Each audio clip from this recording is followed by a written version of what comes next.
El paraíso que soñás en la ciudad que amás. Lotes en preventa exclusiva. Developer Aqua, otro desarrollo de Grupo Developer. Es muy lindo recibir, como todos los lunes, a nuestro querido Leo Bañato. Hola, Leo, ¿estás ahí? Hola, ¿qué tal? ¿Cómo estás? ¿Cómo estás? Mirá, trajecito azul hoy, con suétercito, muy bien. Bueno. Y bueno, es una lucha. Hace juego con los ojos, arre. Justo.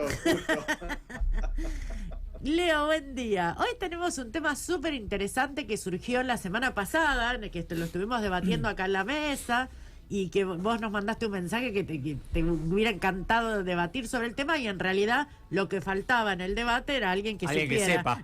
Claro.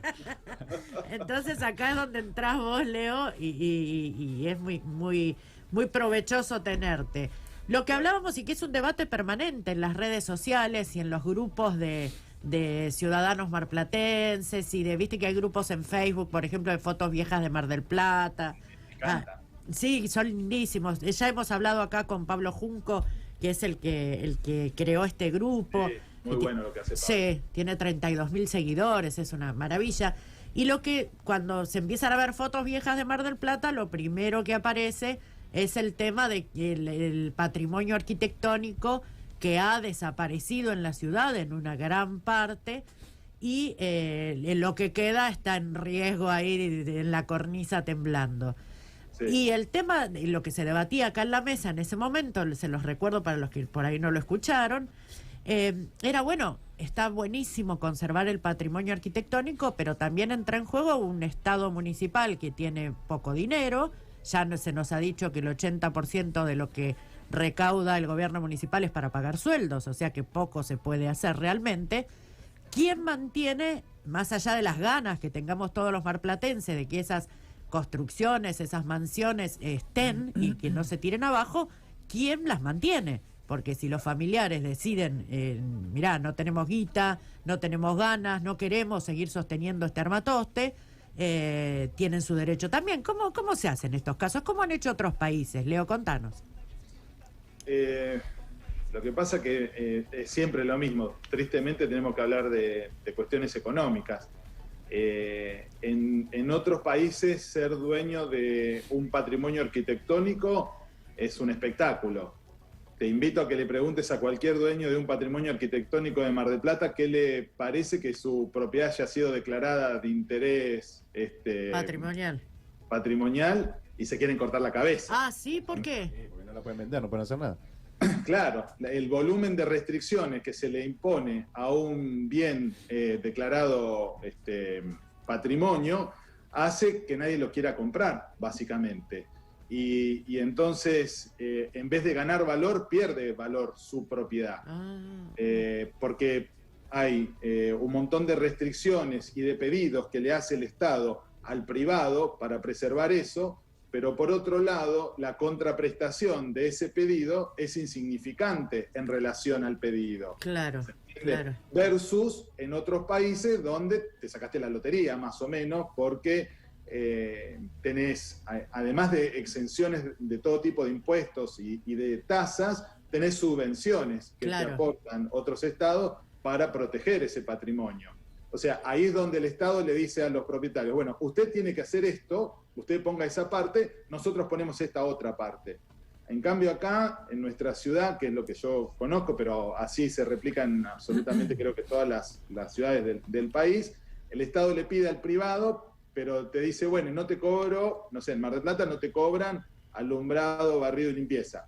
Bueno, está bien, genial, pero ¿y qué puedo hacer? No puedo hacer nada. Claro. Hay muchos grados de, digamos, por decirlo así, de restricciones, depende cómo sea la propiedad, pero en general te vas a encontrar con eso, con que es un problema. Y por otro lado, para los desarrolladores, cuando nos ofrecen alguna que otra propiedad, la primera pregunta que surge es, seguro que no es patrimonio, ¿no?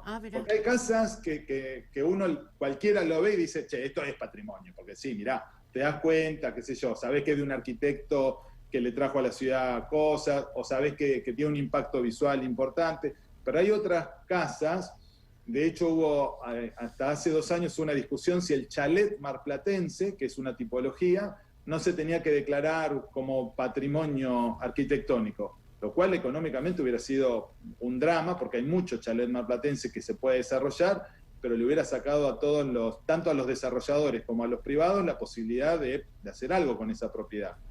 Entonces, el otro día en la discusión que estaban teniendo, me gustaba mucho la discusión además te quiero agradecer la oportunidad de ser parte de la discusión, porque me parece que si no encontrás un equilibrio entre privados, el interés público y la sociedad, por decirlo de alguna manera, no se puede hacer nada. Claro. Lo que termina pasando es que muchos adrede, ¿qué hacen? Tratan de destruirlo a la propiedad.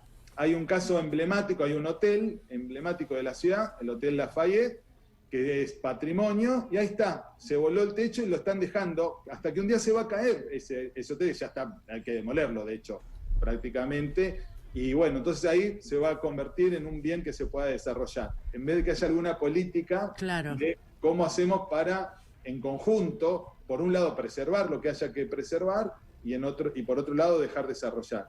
Y con esto no digo que se tiene que poder desarrollar en cualquier lado, porque a mí me han ofrecido, a mí y a otros colegas, nos han ofrecido propiedades que haciendo supuestamente un montón de trámites, por ahí se podría hacer algo. Pero eso va en contra, sí, de la identidad nuestra, y eso sí hace daño. Pero hay otros lugares que vos decís, che, hay que hacer algo con esto, porque si no tenemos un problema. Hablaban el otro día del Chateau Frontenac, por ejemplo. Y bueno, ¿y cuál es el problema de que al Chateau le aprueben atrás del Chateau, no sé, voy a decir cualquier cosa, que construyan 10.000 metros con 20 pisos de torres, si gracias a esa utilidad alguien va a poder recuperar el patrimonio? Sí. Ahí me parece que es un buen ejemplo de algo que se tendría que poder hacer. Pero si no le pedimos siempre que el Estado haga, o alguien dice que alguien haga algo, pero que no es que alguien haga algo. Si en tu casa vos ganás 10 pesos, ¿cuánto podés gastar por mes? No podés gastar 11 o 12. Claro. Bueno, podés hacer si pedís un crédito, pero ese crédito después lo vas a tener que pagar. Ahora, si eternamente estás haciendo eso, te estás metiendo como en una bola de nieve que no salís nunca y el problema se te traslada a todos los ámbitos. Sí, ¿cómo estás? ¿Cómo estás, Leo? En realidad, a mí me pasó, yo lo viví en persona eso cuando viajé a Italia a conocer el pueblo de mi viejo, que es al norte, en Caramagna, en Piemonte, un pueblito que tiene 1500 años el pueblo, para que te des una idea de las construcciones que había ahí. Qué lindo. Y es hermoso. Un pueblo que está ahí a unos 20, 25 kilómetros de Torino. Y cuando vos entrás al pueblo, te encontrás con un pueblo milenario, o sea, tiene 1500 años, pero está el Banco San Paolo, están las fachadas, la construcción original y lo que vos decís, atrás un edificio de 15 pisos. Pero claro, está preservado todo lo que es, imagínate que esas construcciones tienen 1000 años. Claro. ¿Por qué acá no se puede hacer una cosa, un mix de las dos cosas? ¿Por qué hay que voltear una casa que por ahí vivió? Porque también hay casas en Mar del Plata que no solo arquitectónicamente son valiosas, sino culturalmente. O sea, claro, gente célebre, escritores célebres que vivieron, un montón de bagaje cultural que se tira abajo y no se preserva. ¿Por qué no se puede hacer un mix de las dos cosas? En realidad me parece que tendríamos que irnos un poquito, algunos años para atrás. Acá la destrucción del patrimonio no se realiza en los últimos 10 años. Está claro. En la década del 60, en la década del 70 y antes también hicieron un desastre donde no existía ninguna normativa que te cuidara el patrimonio. Hay una ordenanza que es la 10.075, que es de la época del gobierno de Roussac, del 95, que es la que de alguna manera traza una línea y a partir de ahí hay como un cambio de paradigma de un cuidado un poco más lógico, si se quiere, de lo que tiene que ver con el patrimonio. Y de hecho lo que dice ahí no es que no se puede hacer nada, hay un listado, en la ciudad tenemos un listado de edificios, de edificaciones que están protegidas, pero antes de eso no teníamos esta situación. Vos sabés la Avenida Colón lo que era, o sea, era un espectáculo, ¿no? La costa lo que era una cosa impresionante. Entonces, ahí lamentablemente no hubo una política de Estado, si querés, que permitiera que eso se cuidara, y también hubo gente inescrupulosa, si querés, si cabe la palabra, que no le importó nada y dijo, acá esto lo tiramos y hacemos un edificio horrible, que es una pajarera, pero gano plata. Sí. O sea, hay un poco de las dos cosas. Tal cual. Una pregunta, Leo Roberto, quería, desde la curiosidad, ¿no hay alguna especie de, yo digo, ministerio de cuidado patrimonial, de preservación patrimonial, o no existe?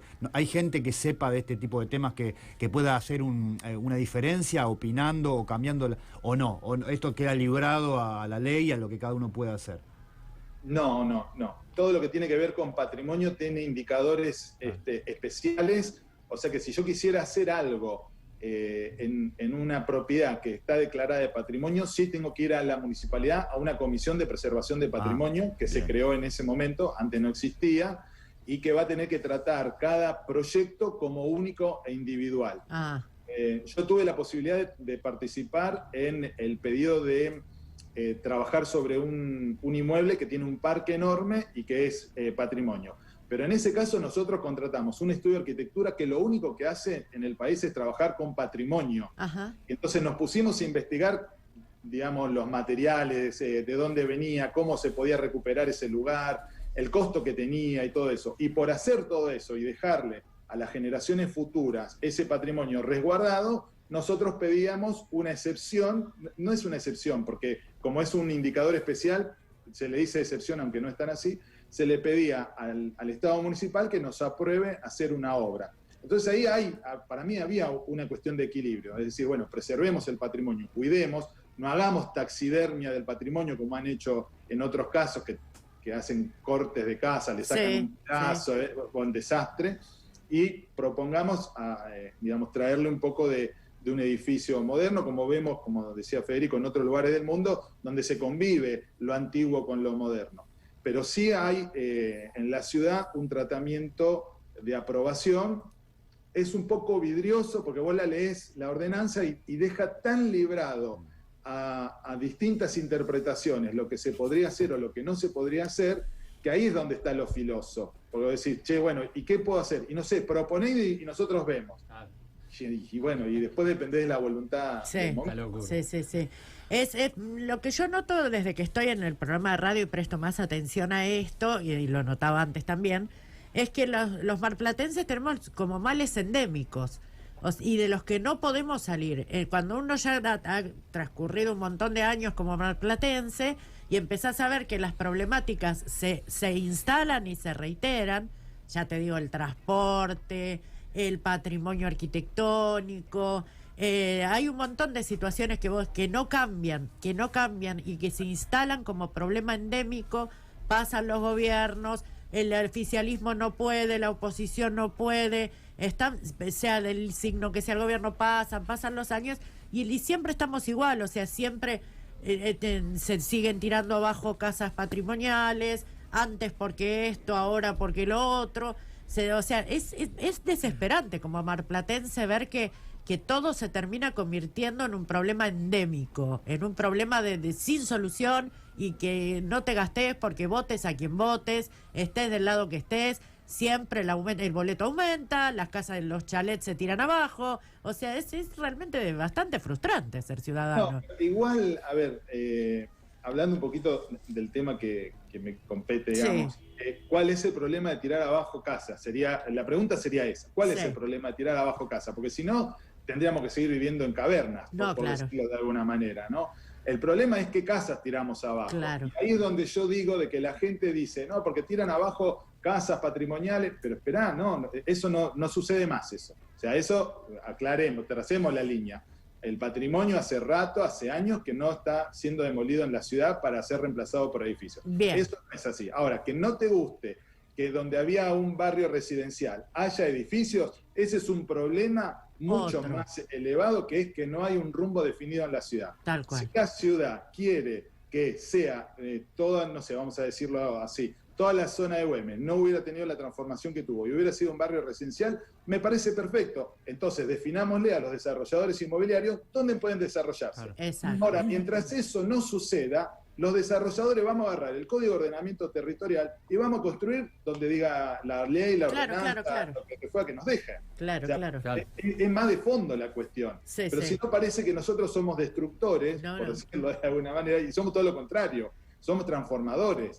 Lo que pasa que hubo una época, por eso digo, el daño está hecho y muy fuerte, hubo una época donde sí no había ningún tipo de cuidado, y bueno, tristemente se hizo un desastre. Está muy Pero clara en la otros diferencia. lugares hay abandonados que podrían ser refuncionalizados.